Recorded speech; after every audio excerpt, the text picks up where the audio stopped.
समांतर श्रेणी के प्रश्नों को हल करने का एक अचूक तरीका। जैसा कि आप देख रहे होंगे, यहाँ पदों का योग दिया गया है और पहला पद दिया गया है और अंतिम पद दिया गया है।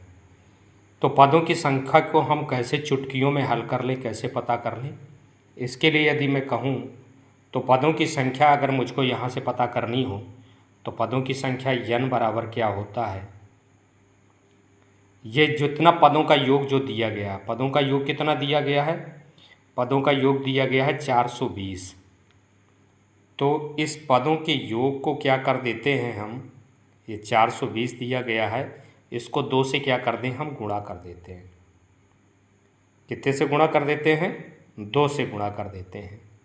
और जो ये पहला पद दिया गया है, पहला पद क्या दिया गया है, 7 दिया गया है, और ये जो आपका अंतिम पद दिया गया है ये कितना दिया गया है, 49 दिया गया है। इन दोनों को क्या कर देते हैं, जोड़ देते हैं। और इसको यदि हल करते हैं तो आप देख रहे होंगे यहाँ क्या हो गया, 420 गुणे और ये हो जाएगा आपका 2 और बटे कितना हो जाएगा, 49 और 7 जोड़ लेंगे तो कितना हो जाएगा, 56 हो जाएगा।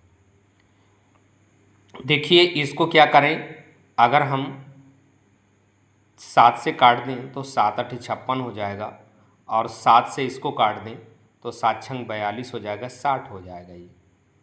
और यदि 2 से 8 को काट दें तो 2 चौको 8 हो जाएगा, और 4 से इस 16 को काट देंगे तो कितना हो जाएगा, 15 हो जाएगा। इस प्रकार से आपने देखा कि n का मान क्या हो गया, आसानी के साथ आपको मिल गया 15।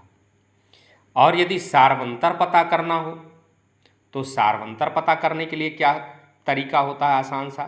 तो d बराबर क्या होता है, ये जो आपका अंतिम पद दिया गया है उसमें से आपको पहला वाला पद क्या कर देना है, घटा देना है, और बटे क्या कर देना है, ये जो n की वैल्यू आई है ना, ये 15, इसमें आपको क्या कर देना है, 1 घटा देना है।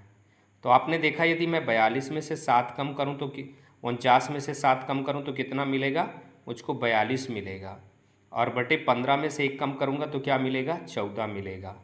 तो 14 से यदि मैंने इसको सॉर्ट किया तो क्या आएगा, 3। अर्थात आप देख रहे होंगे डी की वैल्यू आपको कितनी मिल गई, 3 मिल गई।